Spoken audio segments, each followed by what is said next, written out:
মিডিয়াকে আমরা অনেক সময় সমাজের আয়না বলে মনে করি, কিন্তু আসলেই কে তাই? আজকের এই আলোচনায় আমরা দেখব মিডিয়া শুধু সমাজের ছবিই দেখায় না, বরং আমাদের লিঙ্গ পরিচয় নিয়ে যে ভাবনা সেটাকেও কিন্তু অনেকটাই গড়ে তোলে। তো চলুন একেবারে মূল একটা প্রশ্ন দিয়ে শুরু করা যাক। এই যে আমরা সারাদিন মিডিয়াতে যা কিছু দেখছি, তা কি কেবল আমাদের চারপাশের বাস্তবতার একটা প্রতিচ্ছবি?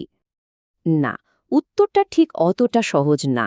ব্যাপারটা আসলে আয়নার মতো নয়, বরং অনেকটাই একটা কনস্ট্রাকশন সাইটের মতো। মানে, মিডিয়া সক্রিয়ভাবে আমাদের সামাজিক জগৎটাকে তৈরি করছে। এই ব্যাপারেই তাত্ত্বিক ডেভিড গন্টলেট একটা দারুণ কথা বলেছেন। তার মতে, মিডিয়া আমাদের বলে দেয় না যে আমাদের কি হতে হবে, বরং মিডিয়া আমাদের হাতে কিছু সরঞ্জাম বা উপাদান তুলে দেয়, যেগুলো ব্যবহার করে আমরা নিজেরাই নিজেদের পরিচয়টা গড়ে তুলি। আচ্ছা, এই যে এত বড় একটা বিষয়, এটাকে সহজে বোঝার জন্য আমরা কয়েকটা ভাগে আলোচনাটা সাজিয়েছি। প্রথমে দেখব মিডিয়া কেন শুধু আয়না নয়, তারপর পরিচয়ের নীল নকশা, পর্দায় বৈষম্যের চক্র এবং প্রতিরোধের গল্পগুলোও শুনব। শেষে ডিজিটাল যুগ আর ভবিষ্যৎ নিয়েও কথা বলবো।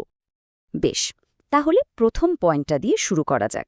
মিডিয়া আর সমাজের সম্পর্কটা কিন্তু একমুখী নয়। এটা অনেকটা কথোপকথনের মতো, যেখানে দুটো দিকই একে অপরকে প্রভাবিত করে। তো এই যে পরিচয় নির্মাণের কথা বলছি, এই প্রক্রিয়াটা ঠিক কিভাবে কাজ করে?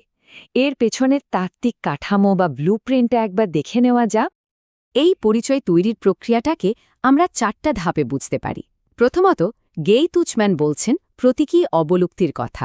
মানে, মিডিয়া কিছু নির্দিষ্ট গোষ্ঠীকে হয় দেখায় না, অথবা ভুলভাবে দেখায়।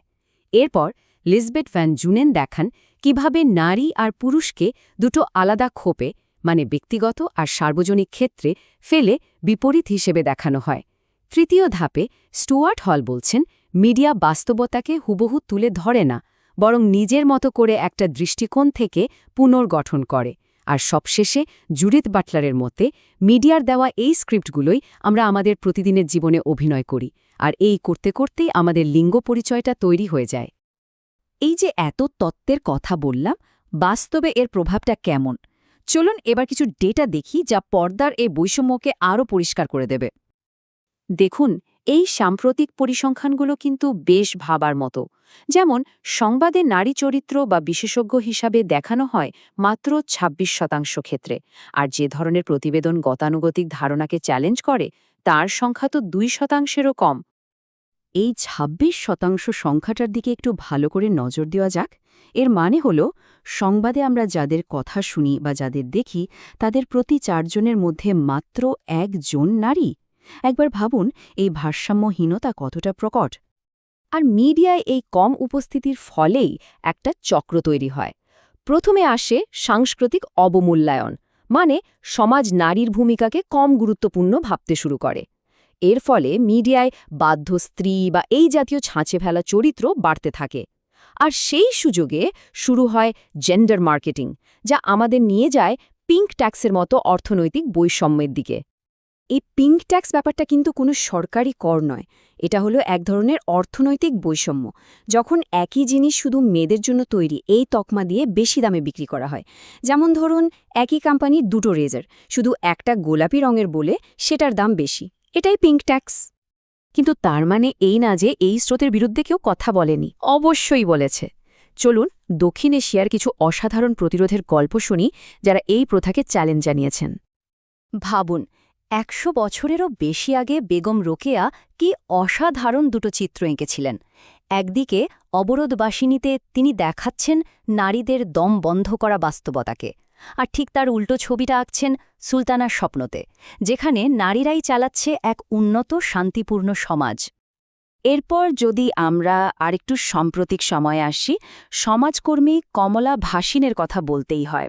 তার ভাবনাগুলো কিন্তু দারুণ প্রাসঙ্গিক। তিনি বারবার বলেছেন, লড়াইটা পুরুষদের বিরুদ্ধে নয়, পুরুষ তন্ত্রের বিরুদ্ধে। কারণ এই তন্ত্রটা পুরুষদেরও ক্ষতি করে, তাদের ওপর ছেলেরা কাঁদে না এর মতো বোঝা চাপিয়ে দেয়। এই পরিচয়ের লড়াইটা এখন একটা নতুন ময়দানে এসে পৌঁছেছে, আর সেটা হলো ডিজিটাল দুনিয়া। এখানকার নিয়মকানুন, সুযোগ আর বিপদগুলো কিন্তু একদম নতুন ধরনের। এখানে এক নতুন অদৃশ্য শক্তি কাজ করে, যার নাম অ্যালগোরিদমিক বায়াস, মানে যে মানুষরা এই সিস্টেমগুলো বানাচ্ছে তাদের পুরনো ধ্যানধারণাগুলোই সিস্টেমটা শিখে নেয়। ফলে যে পুরনো বৈষম্যগুলো বাস্তবে আছে সেগুলো ডিজিটাল দুনিয়ায় আরও বেড়ে যায়। এখনকার বাংলা মিডিয়ার দিকে তাকালে একটা অদ্ভুত ভাগাভাগি চোখে পড়ে। একদিকে মূলধারার বাণিজ্যিক সিনেমা এখনও পুরনো ছাঁচেই নারী পুরুষের চরিত্র আঁকছে, অন্যদিকে ওটিটি প্ল্যাটফর্মগুলো কিন্তু অনেক বেশি সাহসী। সেখানে আমরা জটিল, শক্তিশালী নারী চরিত্র পাচ্ছি, এমনকি LGBTQIA+ সম্প্রদায়ের গল্পও উঠে আসছে। এত কিছুর পর প্রশ্ন আসে, তাহলে ভবিষ্যৎটা কি? একটা জিনিস কিন্তু পরিষ্কার, ক্ষমতার সমীকরণটা এখন বদলে যাচ্ছে। এখন পরিবর্তনটা আর শুধু ওপর থেকে নিচে নামছে না, বরং নিচ থেকে, মানে সাধারণ দর্শকের মধ্যে থেকে চাপ তৈরি হচ্ছে। মিটু এর মতো আন্দোলনগুলো দেখিয়ে দিয়েছে যে গণজবাবদিহিতার শক্তি কতটা, আর তাই এখন নির্মাতারাও এমন কন্টেন্ট বানানোর কথা ভাবছেন যা শুধু ভালো চরিত্র দেখায় না, বরং বৈষম্যের মূল কাঠামোটাকেই প্রশ্ন করে। তো শেষ পর্যন্ত প্রশ্নটা এটাই, ভবিষ্যতের মিডিয়া কি আগের মধ্যেই আমাদের পরিচয় নির্ধারণ করে দেবে, নাকি দর্শকের চাপের মুখে পরিচয় নিয়ে একটা আপোষ আলোচনা করতে বাধ্য হবে? আর হয়তো এখানে ডেভিড গন্টলেটের কথাটা খুব সত্যি হয়ে ওঠে। ভবিষ্যৎটা হয়তো কোনো স্থির কিছু নয়, এটা আসলে চ্যালেঞ্জ, অনিশ্চয়তা আর অনেকগুলো উত্তেজনাপূর্ণ বৈপরীত্যে ভরা একটা আলোচনার ক্ষেত্র। আর এই আলোচনাটা চলতেই থাকবে।